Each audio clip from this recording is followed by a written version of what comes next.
সংযুক্ত কিষাণ মোর্চার ডাকে কলাছড়াতে সংগঠিত হয় মিছিল এবং পথসভায় সভাপতিত্ব করেন সিপিআইএম সাবরুম বিভাগীয় কমিটির সম্পাদক অরুণ ত্রিপুরা এবং বক্তব্য রাখেন জিএমপি নেতৃত্ব প্রভাত চৌধুরী।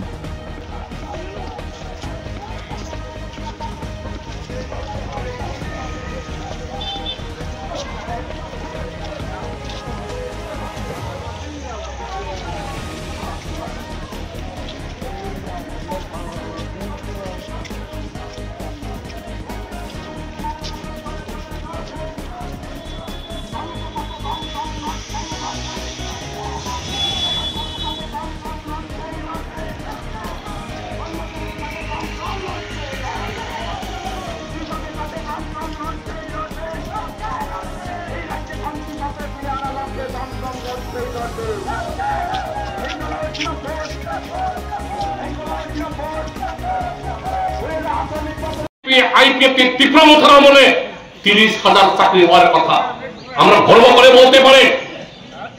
সিপিআইএম বামফ্রন্ট তার 25 বছরের আমলে দৈনিক 11 জন করে চাকরি পেত। পরিসংখ্যান কি বলছে? 2018 ইংরাজে ফেব্রুয়ারি মাস বামফ্রন্ট সরকার যখন বিদায় নেয়, এই ত্রিপুরা রাজ্যের শিক্ষক কর্মচারীর সংখ্যা ছিল 1,60,000। তাহলে 1,60,000 কর্মচারী, শিক্ষক কর্মচারী। তাহলে বিজেপি আইপিএফ এই 7 বছরে আরো কর্মচারী, আরো শিক্ষকের সংখ্যা বলার কথা। সংখ্যাটা না কত নামছে গিয়ে 1,20,000-এর কাছাকাছি। 40,000 কর্মচারী অবসর নিয়েছে, রিটায়ারমেন্ট নিয়েছে। নতুন করে এই বিজেপি আইপিএফকে তার সাথে তীব্রমথা সরকার পুনর্নিয়োগ করেনি। ওই জিআরবিটি বিজয় সালো, GRBT engineer, NIT national institute of technology আগরতলাতে পাস করা সিভিল ইঞ্জিনিয়ার, সে গ্রুপ দিতে পরীক্ষা দিয়ে গ্রুপ ডি চাকরি করার জন্য। হোমিওপ্যাথি ডাক্তার চাকরি নাই, ওই গ্রুপ ডি চাকরির জন্য, পিউনের চাকরির জন্য ইন্টারভিউ দেয়। এমএ পাস, পিএইচডি হোল্ডার, তারাও জিআরবিটির জন্য চাকরির জন্য ইন্টারভিউ দেয়। কেন? আমার ছেলে, আপনার ছেলে, এই ত্রিপুরা রাজ্যের ছেলেমেয়েরা যারা ইঞ্জিনিয়ার ডিগ্রিধারী, যারা এমএ পাস, যারা হোমিওপ্যাথি ডাক্তার, এই গ্রুপ ডি চাকরির জন্য আমাদের জমানোর টাকা, মা বাপের জমানোর টাকা খরচা করে এত বড় ডিগ্রি নিয়ে ক্লাস 4 চাকরি করার জন্য। যেহেতু এই সরকারের আমলে এই বিজেপি আইপিএফ সরকার তাদের উপযুক্ত কোন পদ সৃষ্টি করতে পারছে না। বেকার যুবক যুবতী অন্ধকারের মধ্যে হাত রাখছে, তারা নেশাগ্রস্ত হচ্ছে। এই থেকে পরিত্রাণ পাওয়ার জন্য গ্রুপ ডি হলেও সরকারি থেকে চাকরি পেলে কিছু একটা অর্থের সংস্থান হবে, এই আশায় গ্রুপ ডির জন্য এনআইটির ইঞ্জিনিয়াররা ঢুকতে বাধ্য হচ্ছে।